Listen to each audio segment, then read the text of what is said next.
The skykeepers of Orwani. The smell of salt and iron. The village of Orwani did not exist on Google Maps until 2022. It is a place where the mud is the color of dried blood and the trees look like they are trying to crawl out of the earth. Dr. Sigan stood under a heavy yellow tarp, clutching his digital rain gauge. The sky was a bruised purple, pouring down a deluge that felt like the earth was being drowned.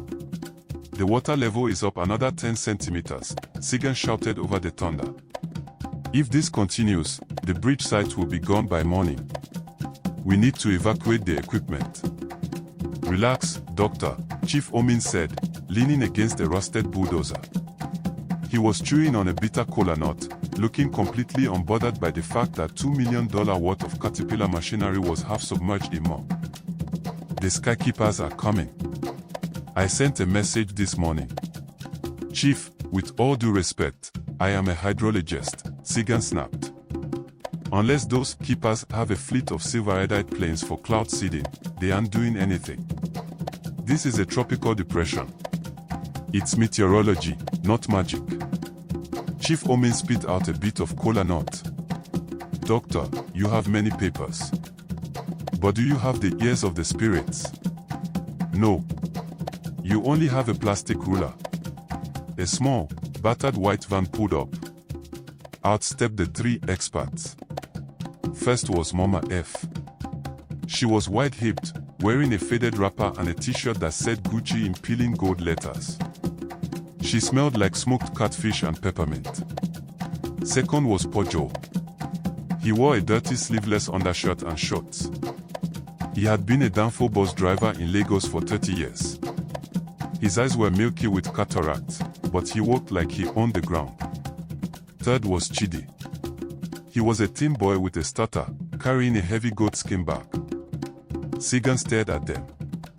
These are the people. Where is their equipment? Pojo looked at Sigan. He didn't see a doctor. He saw a child. My equipment is in my blood, boy. Your equipment is in a suitcase. Which one do you think breaks first? Chapter 2, The Command. The rain was screaming now. It was a wall of water. Mama F walked to the edge of the construction pit. She didn't look at the sky. She looked at the ground. She knelt in the mud, her expensive-looking wrapper getting ruined, but she didn't care. The clouds are angry today, she said, her voice low but piercing through the storm. They were promised a sacrifice 3 moons ago by the construction company. You broke the earth, but you didn't ask permission. Sigan stepped forward.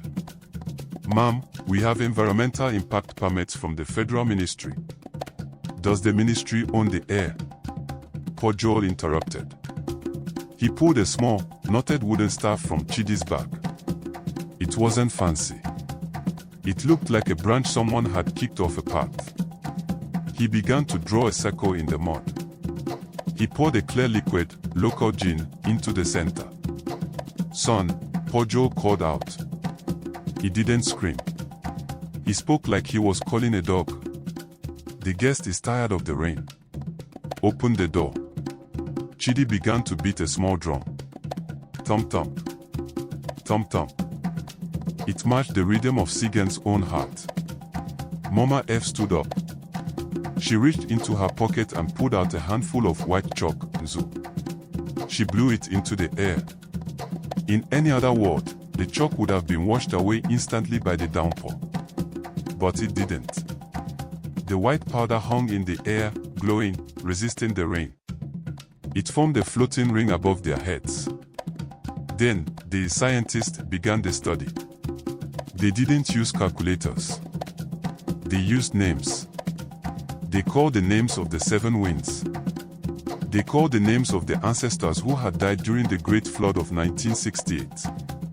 Look, Chidi whispered, pointing up. Sigan looked. His mouth fell open. Directly above the circle, the rain began to twist. It didn't stop falling, it just refused to land inside the circle. It veered off at a 45-degree angle, as if hitting an invisible glass dome. Pojo raised his stick. Go back to the sea, he commanded. He thrust the stick toward the clouds. A sound like a silk sheet ripping echoed through the valley. The heavy, purple clouds didn't just drift away, they evaporated. They vanished into thin air, turning from thick vapor to nothingness in seconds. The sun hit the village like a physical blow. It wasn't a gradual clearing. It was a light switch. 1 second it was a dark, watery hell, the next, the heat was so intense that the mud began to hiss and steam. Sigan checked his watch. The transition had taken 42 seconds. Impossible, Sigan whispered, looking at his rain gauge. It was dry. This violates every thermodynamic law I know. Your laws are for people who don't know the owners of the house, Mama F said, wiping her hands on her wrapper. Now, the sun is here. But the earth is still thirsty. We need the river to rise. Chapter 3, The River's Grid. The village needed the river to overflow into the irrigation channels they had dug for the rice paddies, but the river was low, choked by the construction debris. If the river overflows now, it will sweep away the bridge pillars. Sigan cried out. The concrete hasn't cured. You destroy the project. The project feeds the pockets of men in Abuja, Pojo said, walking toward the riverbank. The river feeds the bellies of the children in Oruani. We choose the children. They stood at the edge of the Ethiop River. The water was clear and deep, but calm. Chidi took off his shirt. He had scars on his back in the shape of lightning bolts. He waded into the water until it reached his waist. He began to hum a low, vibrating sound that made Sigan's teeth ache. Mama F threw a piece of red cloth into the water. Great Mother, she said. We don't want a flood that kills. We want a flood that gives. Bring the mountain water down. Let the belly of the river swell. Pojo slammed his staff into the wet sand. Now. At first, nothing happened. Sigan felt a sense of relief. Finally, physics is winning, he thought.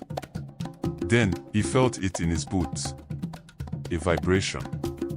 A mile upstream, a roar began. It sounded like a freight train. Sigan looked through his binoculars. His heart stopped. A wall of water, brown, frothing, and powerful, was rushing toward them. There had been no dam release. No landslide.